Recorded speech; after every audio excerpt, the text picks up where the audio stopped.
Yes, people consider it rubbish, or a life obstacle, the opposite of practice, not useful and time-wasting, and the people who are born with it are considered silly and frequently stupid.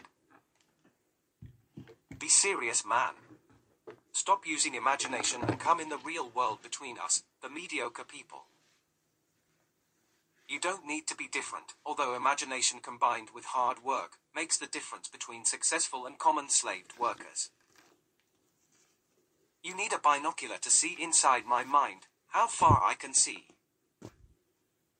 It is a looking-through device, to see at far distances. It is used in tourism purpose and military activities, and today, it is used in this talk.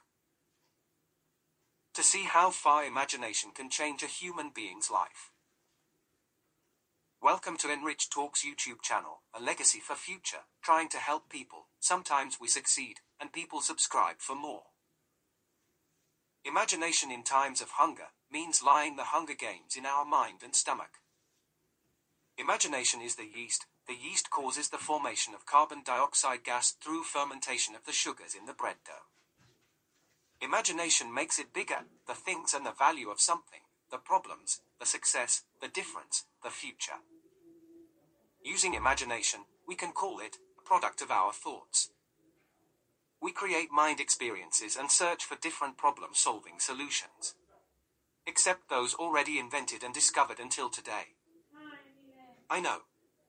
Being original or have success somehow is difficult, and you need research-due claims of copyright, still, because our life experiences are different. Everyone can own a piece of imagination in his life. I imagine myself in different life circumstances, from being a famous singer having a concert, to being an actor, even imagine myself as teaching practical wisdom. Or even imagine myself as father and husband. Everything is a mind game, free to play. You need a binocular to see far in my world. Still, being creative requires a lot of time in this creative using of imagination process. The speed of thoughts is faster than a hand can draw or write. I imagined myself the richest material man in the world, and I was not happy. I imagined myself being smarter and more spiritual, much more wiser than I am now. And there was no blessing. The richest man, owning nothing, except his small house with his family inside. Using imagination, I traveled the world in my mind. I drawn castles for my selfish ego. I wrote best-selling books, and I drove the most beautiful cars in the world. And yes, in my mind, I made love with the most beautiful girls, those who I admire. I paid all my debts, in my mind, many times. I still have 2 debts, and imagine myself how money freedom looks like. Imagine yourself in your best life version, being free and fulfilled. Possible lifestyles and life alternatives. Many people refuse and don't have the courage to imagine themselves in different life conditions. We don't talk about changing their own life. Imagination is the yeast. Imagination is a tool for life and the secret of successful people. All the things I've wished for, everything I ever wanted, I had already owned in my mind. And now, I select the meaningful ones who I want to have in real life, and afford to have. I have built temples of education, and temples for families, small communities to live in harmony and peace, to raise their children with healthy food, values and love. Having the honest example of their parents' love.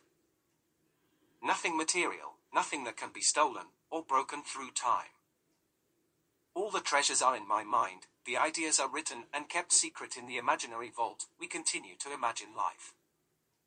Imagine fear, imagine failure, imagine trying 1,000 times, and then discover, invent the real original pattern. Being the same, being like others is boring. Imagination is a tool and a gift. If you don't use it, you lose it. If you work with it, it grows like a bread in the oven. We are prisoners of real world, and free people in our mind.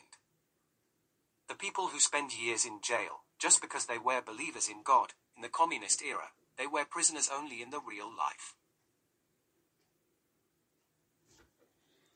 Real life. Because in their mind, they were free and with God. Having the mission to resist, and live each day like it was the last day in jail, the last day before freedom. For some people, death meant freedom from those conditions. 3 episodes about the power of imagination you will find in the description of this video. Put your imagination to work.